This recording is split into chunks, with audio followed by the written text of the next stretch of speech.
ಶಿವಗಾಮಿಯಲ್ಲಿ ರೂಮಲ್ಲಿದ್ದಾರೆ. ಹೊರಗಡೆ ಏನಾಯ್ತು?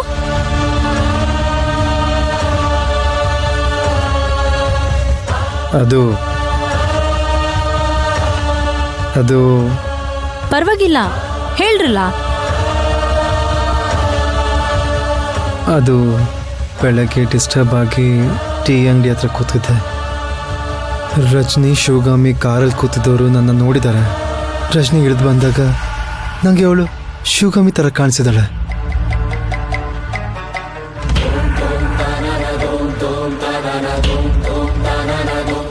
ರಜನಿನ ನಾನು ಶಿವಗಾಮಿ ಅಂದ್ಕೊಂಡು ತಪ್ಕೊಂಬಿಟ್ಟೆ.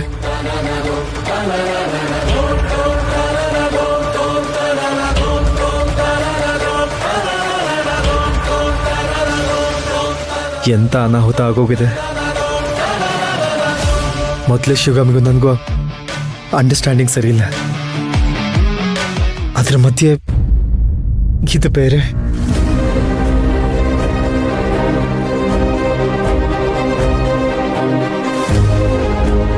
ಶಿವಗಾಮಿ ಸಿಕ್ಕಾಪಟ್ಟೆ ಕೋಪದಲ್ಲಿರ್ಬೇಕಲ್ವಾ? ಅವಳನ್ನ ಹೇಗೆ ಫೇಸ್ ಮಾಡೋದು ಅಂತಲೇ ಭಯ ಆಗ್ತದೆ. ನೀವೇನ್ ಹೆದರ್ಕೊಳ್ಳೋ ಅಷ್ಟು ಶಿವಗಾಮಿ ಅಮ್ಮವರು ಕೋಪದಲ್ಲಿಲ್ಲ, ಸಮಾಧಾನವಾಗಿದ್ದಾರೆ. ನಿಮ್ಗಿದೆಲ್ಲ ಅರ್ಥ ಆಗಲ್ಲ. ಶಿವಗಾಮಿ ಬಗ್ಗೆ ನಂಗೆ ಚೆನ್ನಾಗಿ ಗೊತ್ತು. ನನ್ನ ಮೇಲೆ ರಜನಿ ಮೇಲೆ ಅವಳಿಗೆ ತುಂಬಾನೇ ಕೋಪ ಇದೆ. ಇಷ್ಟು ದಿವಸ ಇಬ್ರು ಅವಳಿಗೆ ಕಣ್ಣಿಗೆ ಬಿದ್ದಿರಲಿಲ್ಲ, ಆದರೆ ಇವಾಗ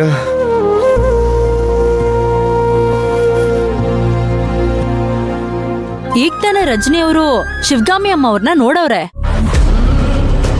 ಅವರು ಸಾರಿ ಕೇಳಕ್ ಬಂದಾಗ ನಾನು ಇದನ್ನೆಲ್ಲ ಮರ್ತೀವ್ನಿ, ನೀವು ರೆಡಿಯಾಗಿ ಬನ್ನಿ, ದೇವಸ್ಥಾನಕ್ಕೆ ಹೋಗೋಣ ಅಂತ ಹೇಳಿದ್ರು.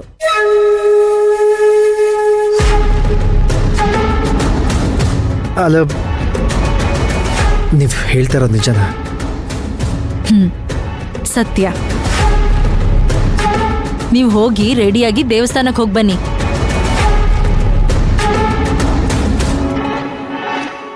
ನನಗೆ ಕೋಪ ಇದೆ.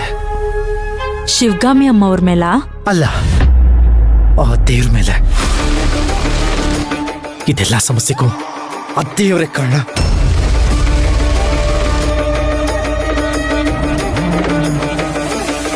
ಚಿನ್ನ ಒಂದು ಸುಂದರವಾದ ಆಭರಣ ಆಗ್ಬೇಕು ಅಂದ್ರೆ ಬೆಂಕಿಯಿಂದ ಅದನ್ನ ಸುಡಬೇಕು, ಸುತ್ತಿಗೆಯಿಂದ ಹೊಡಿಬೇಕು. ನೀವು ನಂಬಿ ಇಲ್ಲ ಬಿಡಿ, ಪ್ರೀತಿ ಮಾಡಿ ಅಥವಾ ದ್ವೇಷ ಮಾಡಿ, ನಿಮಗೆ ಕಷ್ಟ ಕೊಡೋದು ದೇವ್ರೇನೆ, ಪರಿಹಾರ ಕೊಡೋದು ದೇವ್ರೇನೆ. ದೇವ್ರ ಅನುಮತಿ ಇಲ್ಲದೆ ಒಂದು ಸಣ್ಣ ಹುಳ ಕೂಡ ಹುಟ್ಟೋದು ಇಲ್ಲ, ಸಾಯೋದು ಇಲ್ಲ. ಸಮಸ್ಯೆನ ಎದುರಿಸೋ ಶಕ್ತಿ ಕೊಡದೇ ಇರ್ತಾನ ಆ ದೇವ್ರು. ನೀವು ರೆಡಿಯಾಗಿ ದೇವಸ್ಥಾನಕ್ಕೆ ಬರ್ತೀನಿ ಅಂತ ಶಿವಗಾಮಿ ಅಮ್ಮ ಅವ್ರಿಗೆ ಹೇಳಿ. ಸದ್ಯಕ್ಕೆ ಶಿವಗಾಮಿ ಅಮ್ಮವ್ರಿಗೆ ಯಾರ ಮೇಲೂ ಕೋಪ ಇಲ್ಲ. ಸರಿ, ಆಯ್ತು, ರೆಡಿ ಆಗ್ತದೆ.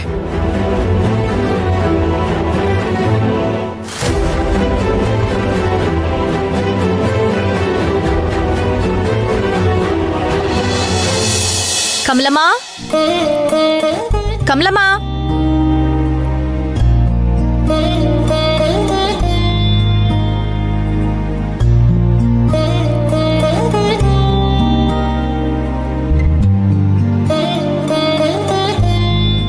ಏನ್ ಕಮಲಮ್ಮ, ಏನೋ ಹೊಸದಾಗಿ ನೋಡೋ ಥರ ನೋಡ್ತಾ ಇದ್ದೀರಾ? ನಾನು ಹೇಗ್ ಕಾಣಿಸ್ತಾ ಇದ್ದೀನಿ? ದೇವಸ್ಥಾನಕ್ಕೆ ಹೋಗ್ಲೇಬೇಕಂತ ಯೋಚನೆ ಮಾಡ್ತಾ ಇದ್ದೀನಿ. ಯಾಕೆ ಕಮಲಮ್ಮ, ಏನಾಯ್ತು? ನೀವೇ ದೇವಿ ತರ ಕಾಣಿಸ್ತಾ ಇದ್ದೀರಲ್ಲ.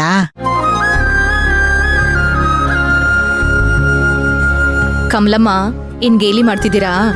ಇದ್ರಲ್ಲಿ ಗೇಲಿ ಮಾಡೋದೇನ್ ಬಂತು ಅಮ್ಮೋರೆ? ಮೊದ್ಲು ಕನ್ನಡಿ ಮುಂದೆ ನಿಂತ್ಕೊಂಡು ನಿಮ್ಮನ್ನ ನೀವೇ ಒಂದ್ಸಲ ನೋಡ್ಕೊಳ್ಳಿ. ನಾನ್ ಹೇಳ್ತಿರೋದು ಸತ್ಯ ಅಂತ ನಿಮ್ಗೆ ಗೊತ್ತಾಗತ್ತೆ. ಕಮಲಮ್ಮ, ಇತ್ತೀಚೆಗೆ ನೀವು ತುಂಬಾ ಮಾತು ಕಲ್ತ್ಬಿಟ್ಟಿದ್ದೀರಾ. ಸರಿ, ಹೊರಡೋಣ.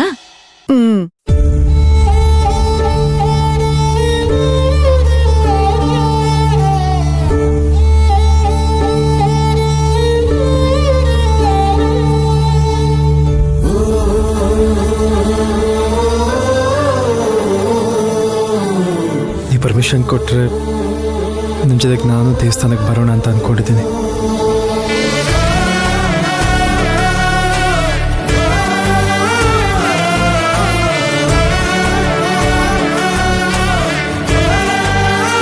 ಅಲ್ಲ, ನಾವ್ ದೇವಸ್ಥಾನಕ್ಕೆ ಹೋಗ್ತಿರೋದು ನಿಮ್ಗೆ ಹೇಗೆ ಗೊತ್ತಾಯ್ತು? ಶಂಕರಿ ಹೇಳಿದ್ಲು. ಯಾರು ಏನೇ ಹೇಳಿದ್ರು ನೀವು ದೇವಸ್ಥಾನಕ್ಕೆಲ್ಲ ಬರಲ್ವಲ್ಲ? ನೀವು ಬರ್ತೀನಿ ಅಂತ ಹೇಳೋದ್ ನೋಡಿದ್ರೆ ಒಂದ್ ಕಡೆ ಖುಷಿ ಆಗ್ತಿದೆ, ಇನ್ನೊಂದ್ ಕಡೆ ಆಶ್ಚರ್ಯ ಆಗ್ತಿದೆ. ಈಗ್ಲಾದ್ರೂ ಆ ದೇವಿ ನಿಮ್ಗೆ ದೇವಸ್ಥಾನಕ್ಕೆ ಬರಬೇಕು ಅನ್ನೋ ಬುದ್ಧಿ ಕೊಟ್ಲಲ್ಲ, ಅಷ್ಟೇ ಸಾಕು. ಧಾರಾಳವಾಗಿ ಬನ್ನಿ. ನಾನು ನೀವು ಒಟ್ಟಿಗೆ ದೇವಸ್ಥಾನಕ್ಕೆ ಹೋಗಿ ಎಷ್ಟೋ ದಿನಗಳಾಗ ಹೋಗಿದೆ. ಯಾಕೋ ಗೊತ್ತಿಲ್ಲ, ಇವತ್ ಸಂಜೆಯಿಂದ ಎಲ್ಲನೂ ಪಾಸಿಟಿವ್ ಆಗಿ ನಡೀತಾ ಇದೆ. ಆ ದೇವಿ ನಮ್ಮೇಲೆ ಕರುಣೆ ತೋರಿಸೋದಕ್ಕೆ ಶುರು ಮಾಡಿದಾಳೆ ಅಂತ ಅನಿಸ್ತಾ ಇದೆ ಅಲ್ವಾ ಕಮಲಮ್ಮ? ಹೌದು. ಸರಿ, ನೀವೇ ಬರ್ತೀನಿ ಅಂತ ಹೇಳ್ತಿದ್ದೀರಲ್ಲ, ನಾನ್ಯಾಕೆ ಬೇಡ ಅನ್ಲಿ? ಹೋಗಿ ರೆಡಿ ಆಗ್ಬಿಟ್ಟು ಬನ್ನಿ, ಹೋಗೋಣ. ಸರಿ.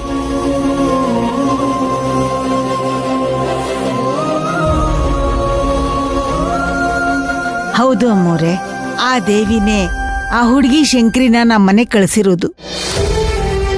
ಪಾಪ ಆ ಹುಡುಗಿ ನಾವೆಲ್ಲ ಹೀಗೆ ಒಟ್ಟಿಗೆ ಸಂತೋಷವಾಗಿರ್ಬೇಕು ಅಂತ ಎಷ್ಟು ಆಸೆ ಪಡ್ತಾಳಲ್ವಾ?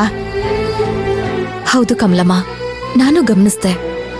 ನಮಗ್ ಒಳ್ಳೇದ್ ಮಾಡೋದಕ್ಕೆ, ನಮಗ್ ಒಳ್ಳೇದ್ ಬಯಸೋದಕ್ಕೆ ರಕ್ತ ಸಂಬಂಧನೇ ಆಗ್ಬೇಕು ಅಂತ ಏನೂ ಇಲ್ಲ. ಪ್ರೀತಿ ಇದ್ರೆ ಸಾಕು ಅಂತ ಅನ್ನಿಸ್ತಾ ಇದೆ. ಹೌದಮ್ಮ.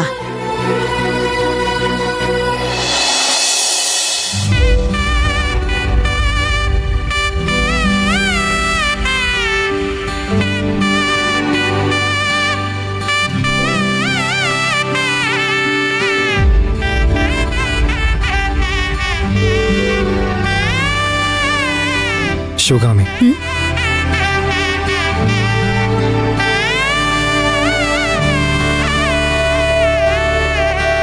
ಸಾರಿ ಶಿವಗಾಮಿ, ಅದು